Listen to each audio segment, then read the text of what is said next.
नमस्कार दोस्तों, मैं अंजू त्रिपाठी और जैसा कि हर बार आप सबके लिए बॉलीवुड के नए नए किस्से लेकर उपस्थित होती हूँ, आज फिर उपस्थित हुई हूँ एक नए शानदार किस्से के साथ। आइए चलते हैं। दोस्तों, कुछ लोगों का पूरा जीवन संघर्ष करते हुए बीत जाता है, कभी अपने लिए तो कभी अपनों के लिए।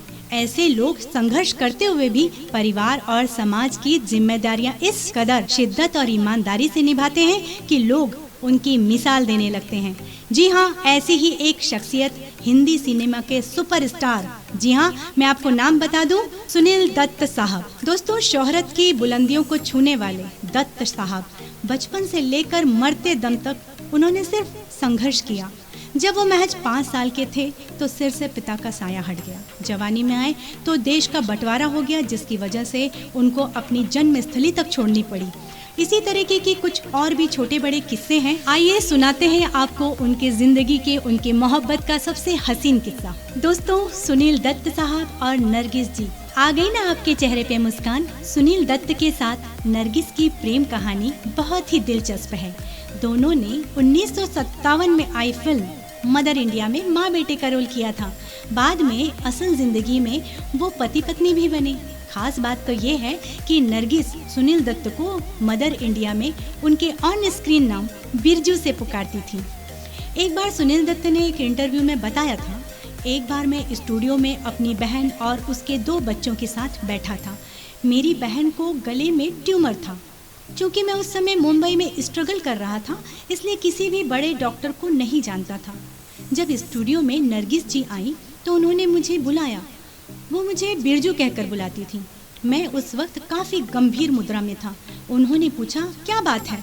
मैंने उन्हें सारी बात बता दी और कहा, मेरी बहन को तकलीफ़ है, लेकिन मैं यहाँ किसी डॉक्टर को नहीं जानता। इसके बाद जब देर रात मैं घर पहुँचा तो बहन ने मुझे बताया, कल सुबह मैं हॉस्पिटल जा रही हूँ, वहाँ मेरा ऑपरेशन होगा। ये सुनकर मैं हैरान था। मैंने पूछा, अस्पताल कौन ले जा रहा है? तो वो बोली, नरगिस जी। वो डॉक्टर को लेकर आई थी। चेकअप के बाद कल सुबह मेरा ऑपरेशन होगा। इस तरह नरगिस जी ने बिना मुझे बताए मेरी इतनी बड़ी समस्या चुटकियों में सॉल्व कर दी थी। इसके बाद से ही वो मेरे दिल में बस गई थी। मुझे लगने लगा था कि मैं जिस तरह की पार्टनर चाहता हूँ, नरगिस जी ठीक वैसी ही थी।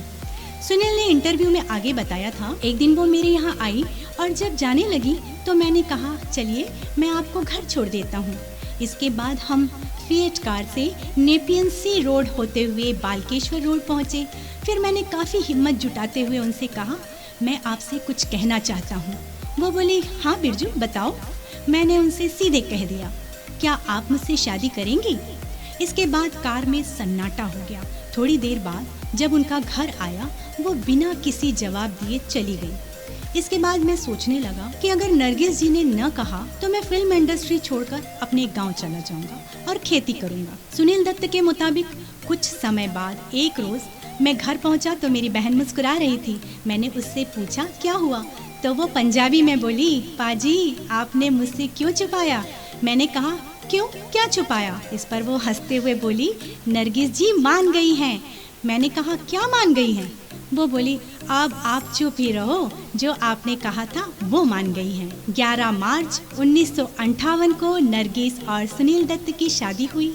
उनके 3 बच्चे, संजय दत्त, नम्रता और प्रिया दत्त। 3 मई 1981 को बेटे संजय दत्त की पहली फिल्म रॉकी की रिलीज होने से 4 दिन पहले कैंसर से ग्रसित नरगिस जी ने दुनिया को अलविदा कह दिया। तो दोस्तों, इस छोटी सी कहानी के साथ ही आज के लिए मैं आपसे विदा लेती हूँ और फिर हाजिर होंगी बहुत ही जल्द एक अच्छे रोचक किस्से के साथ। तो दोस्तों, किस्से और कहानियाँ तो चलते रहेंगे।